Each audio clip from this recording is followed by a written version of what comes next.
নমস্কার, ওঙ্কার বাংলায় আপনাদের সকলকে স্বাগত। এই মুহূর্তে আপনারা দেখছেন জেলার গুরুত্বপূর্ণ খবর নিয়ে আপনাদের সাথে রয়েছে আমি অপরূপা।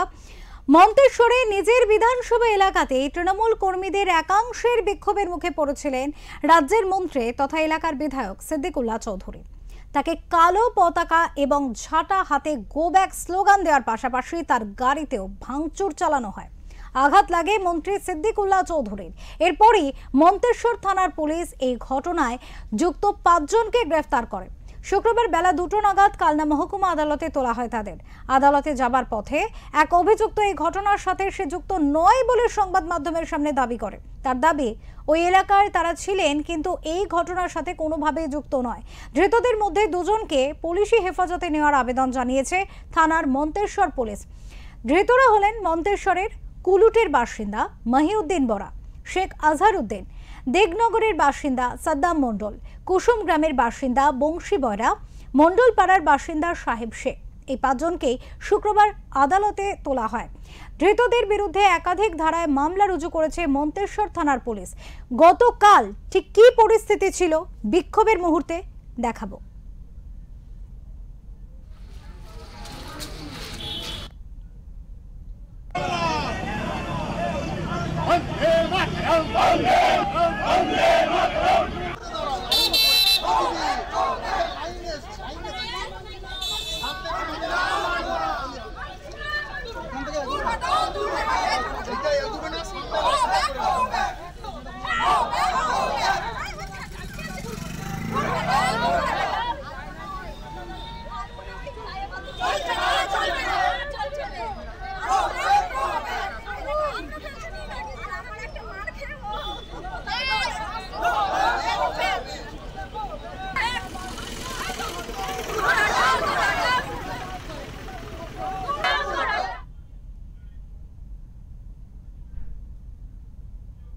এই ঘটনার প্রসঙ্গে বিক্ষোভকারীরা কি বলছিলেন বৃহস্পতিবারের বিক্ষোভে শোনাবো।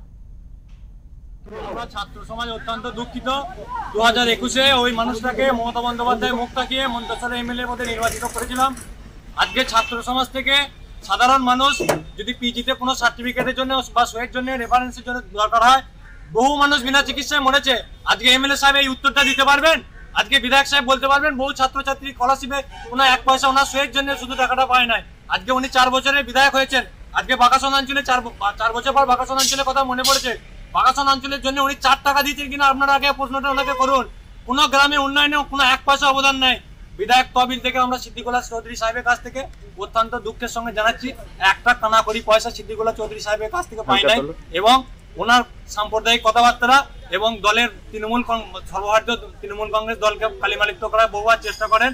এবং আমরা এখানকার স্থানীয় বাসিন্দা, আমরা মমতা বন্দ্যোপাধ্যায়কে দেখে দলে ওনাকে ভোট দিয়েছিলাম, কিন্তু আমরা দুঃখের সঙ্গে জানাচ্ছি যে 4 বছরে আমরা যে সমস্যায় ভোগ করেছি, আগামী 26 সালের নির্বাচনে ওই রকম গদ্দার, ওই রকম চিটিংবাজ, ওই রকম ঠকবাজ এমএলএ কে আমরা চাই না। এবং মন্তেশ্বরের মানুষ শান্তিপ্রিয় মানুষ, আগামী দিনে তার সঠিক যোগ্য জবাব আমরা মন্তেশ্বরে আমরা এখানকার ভূমিপুত্র একজন যাকে হোক চাইছি, যিনি আমাদের পাশে সবসময় থাকবেন, যিনি আমাদের সুখ দুঃখের কথা ভাববেন, যিনি আমাদের আপদে বিপদে ছুটে আসবেন, সেই রকম মানুষকে আমরা চাইছি।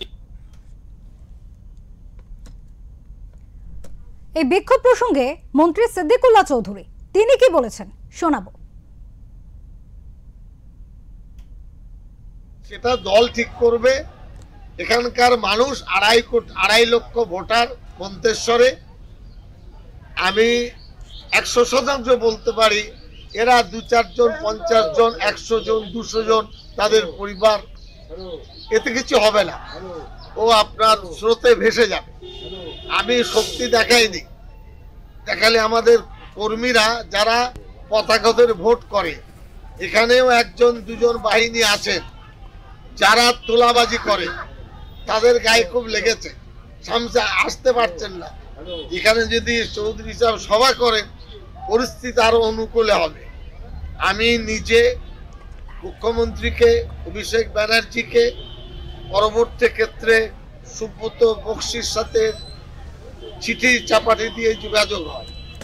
2 দিন আগে সুব্রত বক্সি ফোন করেছিলেন, বলে কে ছোকরারা কে গোলমাল পাকাচ্ছে, এইভাবে আমাকে তিনি বলেছেন। আমি নাম করেছি।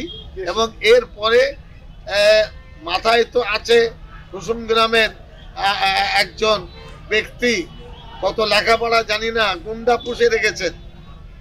তিনি বুঝতে পারছেন না যে তার হাল কি হবে।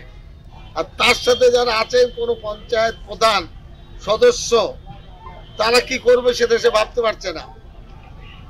আমি আবার বলছি, 2-4 জন নেতার আখের তারা গুছিয়ে নিয়েছে। আর এই সমস্ত নিরীহ ছেলে যাদের ভবিষ্যৎ আছে এই উগ্রপন্থার সঙ্গে যোগসাযোগ, আমি ভয় করছি যে মাওবাদীরা এতে সুযোগ নিয়ে দলের মধ্যে ক্ষতি করবে কিনা। আজকে 2টোর সময় এসপির সাথে কথা, যাব বর্ধমান, এ কথা আপনাদের বলছি, এসপি কেও বলবো।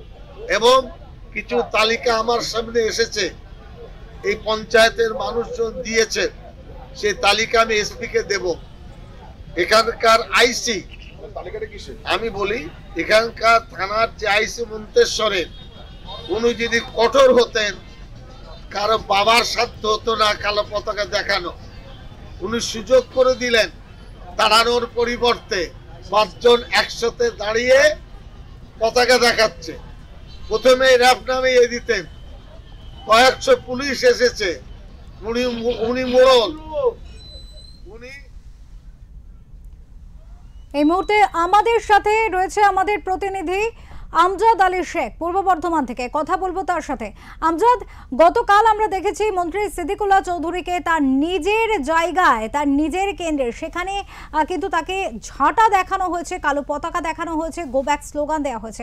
পরিপ্রেক্ষিতে বিক্ষোভকারীদের আজ গ্রেপ্তার করা হয়েছে। এ বিষয়ে বিস্তারিত জানতে চাইবো তোমার কাছ থেকে। একেবারে অপূর্ব, তোমায় জানিয়ে রাখি যে প্রথমেই জানায় যে গতকাল যে ঘটনা ঘটেছে মন্তেশ্বর বিধানসভাতে, তাতে করে মানুষের ক্ষোভ বিক্ষোভ যা আছে সব কালকে উগরে দিয়েছে মন্ত্রী সিদ্দিকুল্লাহ চৌধুরী সাহেবের সামনে। কার্যত আমরা যেটা জানা যাচ্ছে ওখান থেকে, যে এলাকার মানুষ দীর্ঘদিন ধরে তারা একটা প্রতিহিংসার মধ্যে পড়েছে। কারণ এর আগেও এই মন্তেশ্বর, মালডাঙ্গা এবং কুসুমগ্রাম এলাকায় একটা গোষ্ঠীদ্বন্দ্ব রয়েছে। একদিকে হচ্ছে সিদ্দিকুল্লাহ চৌধুরী সাহেবের দল, অন্যদিকে হচ্ছে পঞ্চায়েত সমিতির সভাপতি আহমেদ হোসেনের দল। এইটা কিন্তু দীর্ঘ 9 বছর, কারণ এর আগেও তো উনি বিধানসভার বিধায়ক, তারপরে আবার 4টে বছর। সার্বিকভাবে এলাকায় একটা উত্তেজনা ছিল, কিন্তু যখন থেকে মন্ত্রীর পদ পেয়েছে সিদ্দিকুল্লাহ চৌধুরী, তখন থেকে অনেকটা সময় দিতে পারছিলেন না এই বিধানসভা কেন্দ্রে। তবে সিদ্দিকুল্লাহ চৌধুরীর যারা কাছের মানুষ, যারা ওখানকার নেতৃত্ব প্রধানরা রয়েছেন, তাদেরকে নিয়ে কাজটা করতেন। কিন্তু কালকে হঠাৎই যখন ওখানে ঢোকেন, তারপরে এলাকা মানুষ কোথা থেকে হুড় করে চলে এলো এবং তাকে ঝাঁটা দেখানো এবং কালো পতাকা দেখানো, এইটা নিয়ে কিন্তু তার কপালে একটা ভাঁজ পড়েছে। এই কারণেই তিনি ভাবতেও পারেনি যে সিদ্দিকুল্লাহ চৌধুরী রাজ্যের মন্ত্রীকে এরকম একটা অবহেলা করবে। তো এবং সেখানে থেকে তিনি ওখান থেকে চলে আসেন বর্ধমান শহরে, এবং বর্ধমান শহরে এসে এসপি সাহেবকে একটি চিঠি করেন যে এরকম একটা ঘটনা ঘটেছে। এবং ওখানকার যিনি আইসি ছিলেন, সেই আইসি কোন রকম পদক্ষেপ নেয়নি বলে সেটাও কিন্তু জানানো হয়। এবং উচ্চ নেতৃত্ব যেটা জানা যাচ্ছে যে কলকাতায় তিনি জানিয়েছিলেন এবং চিঠি লিখেছিলেন যে এইরকম ঘটনা ঘটেছে। তবে এই কথা বলা যায় যে দীর্ঘদিনের যে গোষ্ঠীদ্বন্দ্ব তা উগরে এলো বা সামনে এলো মানুষের, এবং এটা আহমেদ হোসেন এবং সিদ্দিকুল্লাহ চৌধুরীর মধ্যে যে দ্বন্দ্ব, সেই দ্বন্দ্বটা কিন্তু অব্যাহত রয়ে গেল। এই আগামী 2026-এ যে নির্বাচন, সেই নির্বাচনকে সামনে রেখে সেখানে কে বিধায়কের সিট পায় সেটি এখন দেখার। অপরূপা, অনেক ধন্যবাদ আমজাদ, তোমাকে অনেক ধন্যবাদ। আপনারা শুনলেন গতকাল যে ঘটনা আমরা তুলে ধরেছিলাম মন্তেশ্বর থানার, সেখানে পুলিশ কিন্তু গেছিল বিক্ষোভকারীদের সরিয়ে সিদ্দিকুল্লাহ চৌধুরীকে সেখান থেকে উদ্ধার করেছিল, কিন্তু তা সত্ত্বেও সেখানে বিক্ষোভকারীরা কিন্তু কার্যত দেখা গিয়েছে ঝাঁটা দেখিয়েছে, কালো পতাকা দেখিয়েছে, গো ব্যাক স্লোগান দিয়েছে। একটা যথেষ্ট নিজস্ব কেন্দ্রে গিয়ে কালিমালিপ্ত করার একটা প্রচেষ্টা তাকে করা হচ্ছে, এমনটা কিন্তু অভিযোগ তুলেছিলেন মন্ত্রী। কিন্তু পরবর্তীতে দেখা যায় আজ কিন্তু বিক্ষোভকারীদের মধ্যে 5 জনকে পুলিশ গ্রেপ্তার করেছে। যদিও তাদের মধ্যে কয়েকজনকার বক্তব্য যে তারা সেই জায়গায় থাকলেও তারা বিক্ষোভ করেননি, তাদেরকে শুধুই গ্রেপ্তার করা হয়েছে, এমনটাই মন্তব্য এসছে তাদের তরফ থেকে। কিন্তু এই বিষয়ে এখন এই গোষ্ঠীদ্বন্দ্বের জল কতদূর গড়ায় সেটাই কিন্তু দেখার।